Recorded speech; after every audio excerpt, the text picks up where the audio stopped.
to the AntHole and Straight Up Gay Talk. This is Herbert the Ant, and this is Terrell. Hey, how are you doing today? And today's subject is cheating. Do you cheat? Have you cheated? Why you cheated? And who you cheated with? So today, Terrell, have you ever cheated? No, not really. Just because I have a certain system in place that I sort of utilize, and that has helped me, let's say from the age of, I'll say, 22 on up to now at 55. I sort of use that system, and it sort of helped me kind of move forward with the whole cheating thing of not cheating. Fast forward now. Mm-hmm. Do you think you would cheat, or is that system still in play? And my next question along with that one, this is a two-part question. It wasn't meant to be, but it is. Do you care if someone cheats on you? Well, the last part, I am a jealous goddess. Hera has nothing on me. So yeah, I do have issues with that. With me currently now, I still sort of use that system. So it's fared me quite well over the decades, I think. Now, don't get me wrong, I've had people cheat still, but I haven't cheated. So it's worked out okay. So I don't think I would cheat right now at 55, again, because I would still use the system. And even though it might be a little archaic to people, it still has worked for me. So I still would use that. But it's so funny now because I see some people, they have more like open relationships now. So it would be kind of interesting what their definition of cheat is. To me, open relationship just means friends with benefits. Okay. So, I'm going to cut you off there. I'm going to talk about me for a moment. Yes, I cheated. I grew up with a father who cheated. My uncles on my mother's side cheated. My uncle on my dad's side, he cheated. I knew about my grandpa cheating on both sides. All the men around me cheated. And my neighbor next door. And I just grew up around a lot of men growing up in Austin, Texas, where people cheated. And cheating still goes on somehow in the South. If you listen to Southern soul music, it's talking about they, singing about help me find my drawers. I got somewhere to be. That's one of those songs in there. But anyway, digressing from that. But people cheated in the South. People cheated all along. And people knew that people were cheating. It was the whole thing not to get caught. That's the hard part. But yes, I cheated. So even when I was playing to be straight, I cheated on the girls. When I was gay and thinking about being in a relationship, I cheated, but I didn't think about relationships for a long time because I had a girlfriend and I had a man on the side. And then it grew to the point where I had a man on the side and then I had a girlfriend. Mm-hmm. So cheating was all in my system through my 20s, 30s, and it wasn't until my, say, 50s that I kind of stopped cheating. Mm-hmm. Now, how I cheated, I didn't cheat like the regular everybody. I told my partner, because I figured we were two men, there was nothing that two men could not do. And it was part of the sex that we would have. And through my logic of what I was saying, I had long relationships. I had 5 relationships up until 50. And at that time, I was very open and honest about them. And I had 3 that lasted to 8 years and 2 that lasted to 4. I don't know what's up with those numbers. They were even numbers. But anyway, I've never been able to go past 8 years in a relationship. And I'm in a relationship now, but everything has changed in this relationship. This is what I call a grown folks relationship. So we have a different way of talking, different way of understanding, different way of what's going on. But it's been 8 years, going on 9, and it's kind of shaky. And no, I hadn't even thought about messing around on him at this time. I'll put it like that because we don't know what we think about from a cheater. Now, I Well, now I left it for you for a question. Now I have not cheated in my relationships. However, I've been the gaystress in other people's relationships. So I have been a part of cheating where I was the third element. But have I cheated on my man? No. But I have been the gaystress or whatever you want to call it, the third element in it. But. I'm listening. Even though it was Come wrong, on. even though it was wrong, my way of seeing it is I was never gonna fall for a straight guy, because most of the guys I had was straight and ended up being married to a woman. The few guys that I had that were, let's say, gay, and they had a man and they cheated, that was far and in between. I don't think I really had anyone like that, except when I did a threesome, but they were all part of it, so that's not really cheating. So all of the guys I had were like, they lived a straight life and were like married. That I was I was the third element or the third wheel. So when I say I haven't cheated, have I cheated when I was in a relationship? No. Have I been part of cheating? Then yes. But it's just, okay, you're trying to make yourself put a little halo on you. No, I'm just being honest, because when I answered your question, I said no, and it was like, it's no in general. But then I was like, well, you were part of a cheating process. Yeah, I was the third element. You were the one the cheating process of it, I would say, because that's the person who cheated too, and you knew that he had somebody. Some of the times I didn't, because they asked for a lie. Okay. That's interesting. That's interesting to say, because most men do lie coming out, and I can hear everybody out there say, no, I didn't cheat. I never cheat. I never lied. I can hear a whole group of people.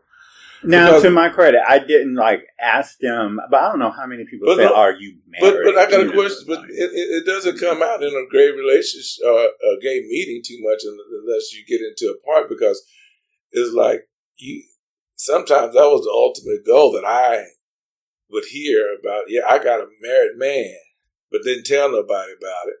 And then you hear about some people, like I have another close friend, talks about, if he can't be number one in all his life, he don't want to be number two especially not to a woman. And so all those came about in his way of thinking. But being from someone who grew up around cheating, how I changed my life in a lot of ways. And I said I cheated all the way, and I don't know if I cheat now and all that, at this time. But I never really called it cheating, because I was saying in my relationships, I told them that I was getting ready. I liked this person. And I didn't find it was nothing different it was nothing that two men couldn't do. And in some kind of ways, I convinced my partners that we would have threesomes together. Mm-hmm. And all the long relationships that I had, whether 8 years, is the ones that we had threesomes. That didn't break up our relationships, having the sex and having the threesomes. That did not break up our relationship. Our relationships broke up either over money or family getting involved in our lives. Matter of fact, that happened in 2 of my relationships where family got involved. But far as what I call it not cheating, and some people do call it cheating, so I'll take on the part I was cheating because that's how I was raised. I never did have sex without them. But then sometimes I would lust to the point where they would say, okay, let me see if I can get that person. Mm-hmm. And it was all about a lust. It was not about me not loving my partner, not wanting to be my partner, not wanting to grow with my partner, not wanting to have a family with my partner. It was all about sex, and that's all it was. Mm-hmm.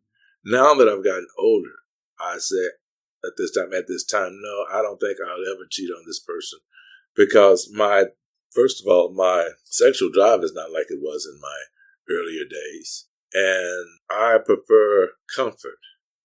And comfort does not mean necessarily money, but it's comfort of having someone more to talk to be with, to experience things with on a different level besides sex. Oh, it's that too, because he'll kick your ass out. Oh, bullshit.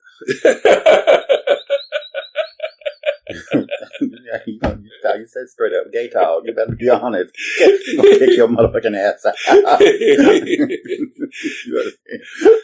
I'm here doing your soliloquies. Harlequins. Oh, no. No, but it's all about that's another thing, being honest. Now, I do know men who, as I was growing up, this is another thing that I did. I wasn't part like you were. I only would go with married men or preachers. So I had a girlfriend, and we used to go to this church, and I would go just because I knew the pastor would mess around, and she joined the church, and I didn't. I ended up going with the pastor, and the pastor's wife, and myself and my girlfriend, we'd all go out on dates, and we even went out of town together a couple of times, and they didn't know what was going on. We'd go say we're going to play. What did we used to do? Oh, we say we're going drinking, and we'd go drinking, and we'd tell them we'd go drinking, and then we go to a Motel 6 and mess around for a few hours and leave there and half drunk anyway, so they didn't pay no attention to it. Motel 6. That was the day. I was back in the day. Motel 6 was the thing. It was clean. It wasn't dirty. And it didn't cost a lot. Split it between two people. That was it. Motel 6. I had somebody do a Motel 6, and I said, I know you are coming here to get directions to the Four Seasons, right? And? Oh, and he pulled out and went to the Four Seasons. Motel damn 6. Crazy. Those beds are I'm a bottom. I can't, those mattresses are very, very hard. Now, you just say straight up talk, didn't you? But you better be glad you got a Motel 6. Those mattresses they're not really. But you had to have been to one to know.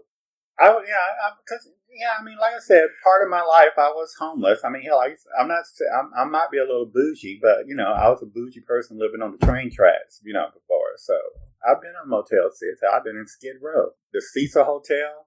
Oh yeah, I'm part of that mystic part too. But we're getting up the whole track.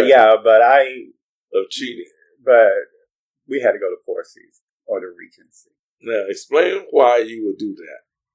Well, I don't want to go to the Four Seasons? Well, I'll put it like this. I, at that time, and the time that I was cheating, and the time that I've always have cheated, I'm basically into African American men. So a lot of times I didn't hang around men that always would cheat at the Marriott, or it was a cheating quick in and quick out type thing. It was nothing to spend the night or anything. It was like spend about 4, maybe 5 hours, no rush on it, because you didn't pay for it, and then leave before, because everybody had to be home pretty much. If you're doing it right, you're cheating right, you get home before 10, 11 o'clock at night. Now, if you having an affair, that's a different thing. Affairs are all nights and all that. You don't do affairs. The cheating is just a hit and run. I'm cheating when I'm getting something and getting out. So that's a different kind of a cheat, because that's what I always would say. If you cheat on me one-on-one where I'm not with you, mm-hmm. then I call that cheating, because I don't know what's going on in that whole thing. Or if I decide to go off on one, that means I want to do more than just have sex with that person. That means that I wanted to risk it all and throw away everything else, because it's a one-on-one type of thing at that time when I was doing it. Because I only loved one person, and I only wanted to have sex with those other people. But when it came down to that one person, I didn't want nobody else in my arms or in my thoughts or in my growth or in my life than the person I was with in the relationship with. So I call that cheating, when you have to go off and be with the person and spend more than 4 or 5 hours with. But you could have done that when we could do it together. I don't care if I didn't like the person. If you liked them, you wanted to be with them, I'll stand by and, as I'd say, wipe your brow. Put some poppers on your nose if you wanted it. Why are you fucking the person? If whatever you want, because I always look at the whole idea in a relationship. You're supposed to fulfill pretty much. I'm supposed to tell you my wildest dreams, my fantasies, my sexual desires. If we're in a relationship. See, you can tell that you are from the evolutionary stage of the Homo habilis back in the day. Homo habits. You know, if you look at the anthropological, Anthropological. The What word is that? I just made it up. All right, Trump. If you look at, I'm about to say astrology, but if you look at the anthropology of like the genus of man and all like that, if you look at the concept of cheating and all that, that basically wasn't really a concept of what people called cheating at that time. You know, back when you had like the Australopithecus, the Homo habilis, Neanderthals and all that kind of stuff. But you know, that was technically the dawn of man, if you call it that. To me, not really knowing that much about it, it just seems like the cheating, one, is more of a spiritual, religious aspects, and then also more of a type of thing of keeping the concept of family or that nuclear family intact, which came on like maybe a few hundred years ago or something like that, or even, you know, back through the biblical stages. But before that, you know, you would have tribes and stuff where they would have multiple partners. Some would be just a single family unit, but some, you know, they would just spread that seed anywhere. Fast forwarding to my situation, like I said, I didn't cheat, but I was part of the cheating. And I would say, I'm from Alabama, so I had a lot of individual men that lived a straight life. They had girlfriends or they had wives. If they did participate in that with gay people, especially when I was in Alabama at the time, like a teenager, then I didn't think they called it cheating. They were like, well, you're not the other woman type of thing. You know, you're just a gay guy. And I'm just getting a nut. That was their... That's now, if you would ask their wife or their girlfriend, now, because I had that come out where it came out that I had a situation with the guy, and the girlfriend called me and asked me, did you have my man and stuff, you know. Now, she was not happy about it. He didn't see anything wrong with it. And then I'm like this 15-year-old, you know, talking to this grown-ass woman saying, you know, I didn't have her man, even though I did have him. Now, he was 15 years old. Let's put that out there, because he was having sex at 15. We're going to have a story about that, because gay men are men, how they play a lot when they're young. I wanted to talk about that too, because there's so much to talk about cheating. I wanted to bring up the idea of when you are young and knowing that the older man is cheating with his wife, and it could be like someone you knew, like happened to you. How did you handle that? And I don't mean to go back off of it, but that must be very terrifying for a boy, 15 years old, and this man's wife come at you. Were you snippety? How were you? Were you this little sissy child that snapped back at her? And well, no, because I'm from a really, really small town. So she knew me and I knew her, and she knew my mama. So, I just played the role. The rumor came out. I did have him. He got caught leaving. And of course, it spread it like wildfire. The person who told it, thankfully, runs their mouth quite a bit. So they believed in Chicken Little's theory that the sky was always falling and the world was flat. So you had to take what that motherfucker said with a grain of salt. So when they put the rumor out, people ran with it, of course. So he denied it. And so she called me the next day. But how did she find out? Well, no, the rumor was out. I mean, it's who told to put the rumor out? Did you talk or he talked? Oh, no, the guy saw him leaving my place. But that don't mean you were doing nothing. He could have came up to say hi. It was 2:00 in the morning, him coming out of my house. That's on you. He wasn't selling donuts. So, just kind of put it together. And then I was kind of known to entertain by that time in that manner. Well, what am I going to do? Go outside? At least I'm at home. I didn't say a word. I'm just listening. This is your story. We're supposed to be talking about cheating, but this shit sounds better than cheating. This is a good segue about cheating, married men cheating, and.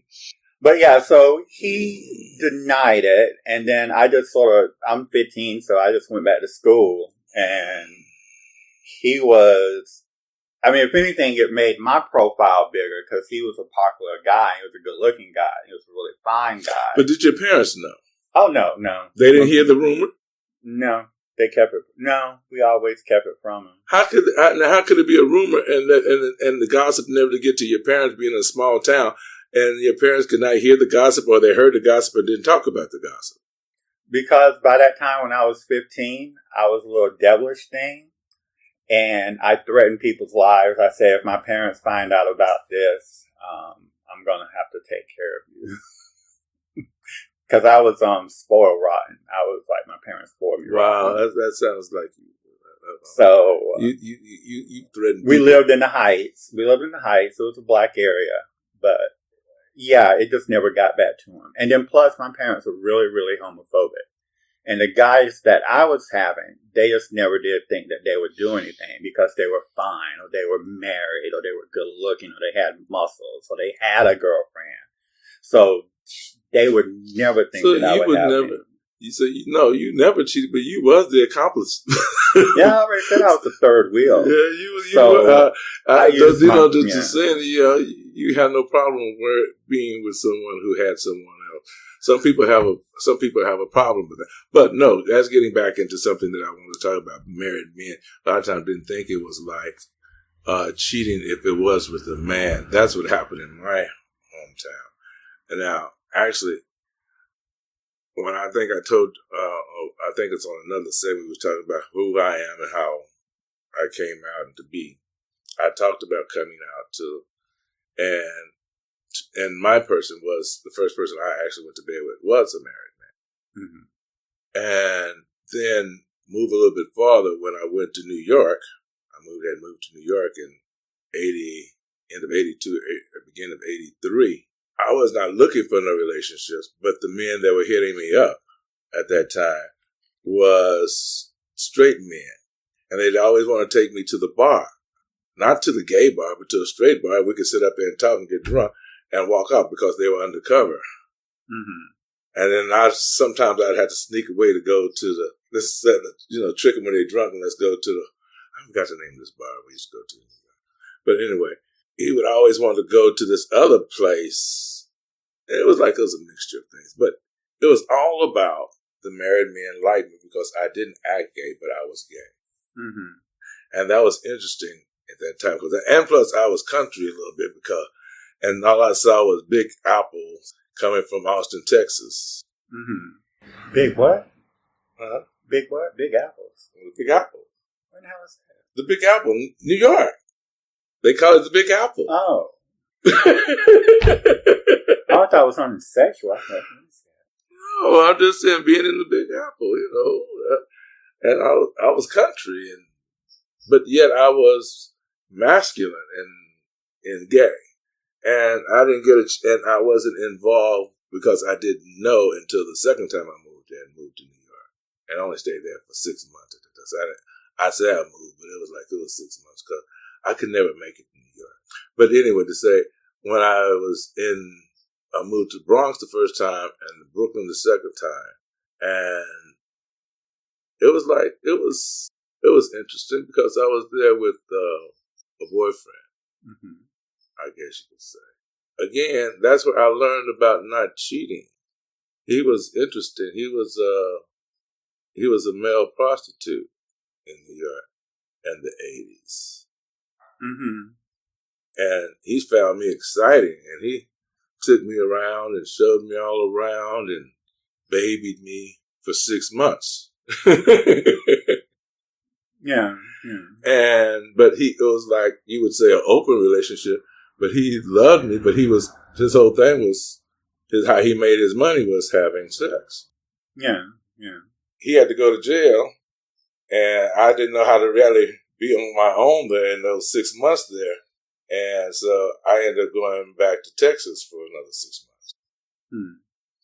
Well, I mean, like I said, I did not cheat on the man, but like I said, I was the cheater. And it was always so interesting to me looking at their concept of what they were doing. Because they loved their wives. Plus, I had this affair with this one brother, and we would meet at the hotel.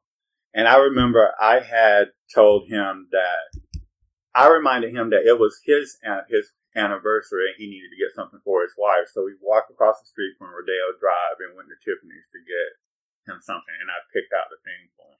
And, and he was just like, well, you're not the other woman. He reconciled it by saying, you're not the other woman. And he was just having these affairs with me. And he would get these hotel rooms and all like that. And I was like in my 20s and I would tear that minibar up. That minibar, that's like $500 right there. I would annihilate that damn thing. Back then, I used to drink like a damn fish out of water, too. So I would tear the hell up out of that Courvoisier, too. So anyway, and he just didn't care. I would order whatever I want, and he would leave and go and do stuff, and I would stay the night there. And he didn't care. And I think I told you about that because that was the one where so like I was saying, I had a situation to where, I think I said it, where he was getting careless with what he was doing, and he had left. I don't see how they didn't run into one another. And his son and his friend showed up at the hotel and knocked on the door, and I opened it, and I was able to cover for him.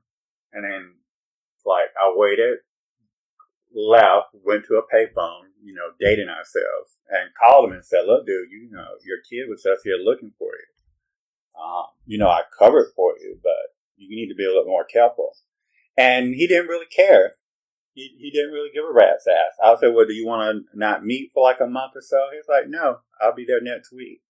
He came next week. I don't know what he said to his kid. I didn't ask the kid. I mean, when I was a kid, he was probably my age, maybe 21, 22.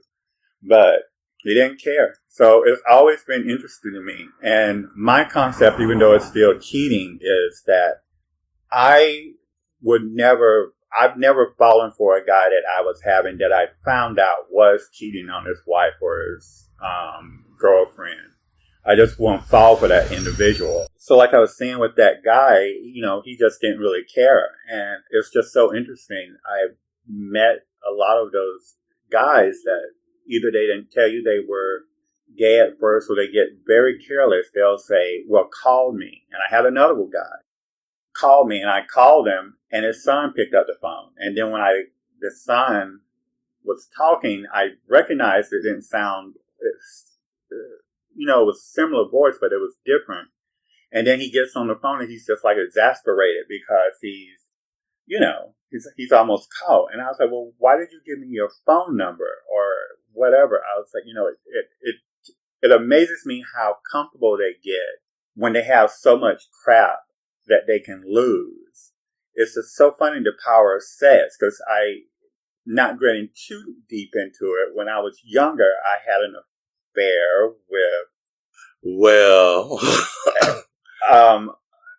This I had an affair with... Let's go and say this is Terrell's cheating stories right now, because he's having a ball. I had an affair with an individual that was an adult that was in a certain position of power, that if he would have been caught, it would have been an absolute disaster for him. Because one, I was underage. Two, he was an adult. And there's racial complexities and all that into it. And it's just so interesting. They just didn't really, sometimes they just don't really care. Now, this is something we need to talk about too, put into this too, because most of the men Terrell have been dating or has talked about, except in his hometown, have been, let you say it. Oh, you mean white? Yeah. No, the Regency guy, he was a black guy. But okay, but he was black. He was actually black, kind of dark skinned too, almost purple shit, kind of dark skinned.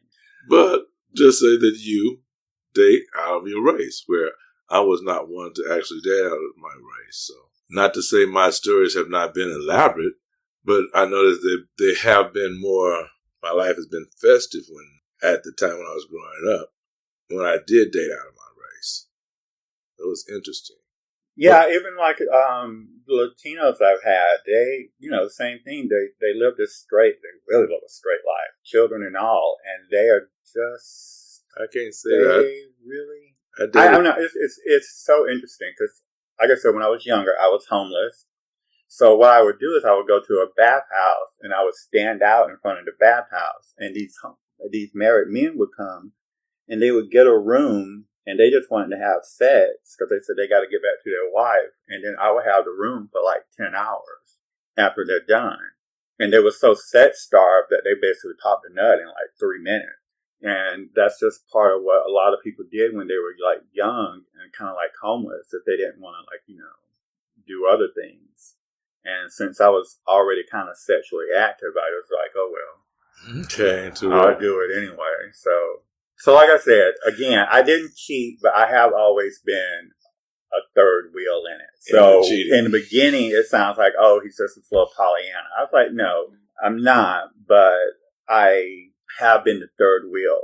And like I said, my system, like with me dating, is if I'm dating someone, I make sure that they want to date. I say, are you sure you just don't want to be friends with benefits? And then that way you can go do what you want to do. I can go do what I want to do.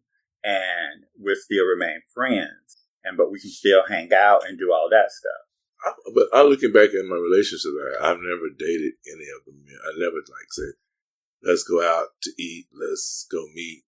It's always been, I don't know, it's like all of them, I guess it's like, it's the ones I had that thinking I'm going to have that one night, like the longest one, it was 8.5 years, and we met over a meat counter.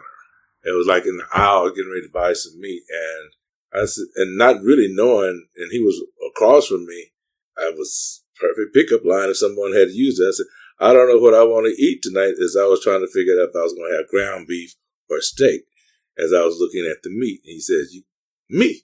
And I looked up when he said me, and our eyes met, and I ended up cooking dinner over his house, and we were together for 7 years. And the last part, I don't call it, was the last year and a half was too rocky, but you know exactly what you were saying. But I did. That's what he said. Exactly I was not paying. He had walked up there. I didn't pay no attention. Like you also but that's what. But he's the one that taught me about let's do it all together. And I put what I had learned growing up in Unity Fellowship about certain things, and it made it work. It was really one of the best relationships I had. And at this time, I still look back with it with fond memories because it was like that. And then the next longest one I met was I was walking out the door of a club called the Annex in Inglewood, and he was walking in, and it's like, boom, my eyes met. That was a rough relationship, but we were together for 8 years. That was a lot of interesting sex with that one because he was definitely not married, but he liked women, and we had sex with women as well as had sex and threesomes with men. So that was very interesting. Very interesting. Sex with a woman. Oh, wow. So that's what I was saying, men, and that's why a lot of times he didn't have to cheat with me going, we had threesomes with him. It was interesting. He caught on to it, and he was like, yeah, I like that. And in his mind, he's getting the best of his both worlds. What do you like?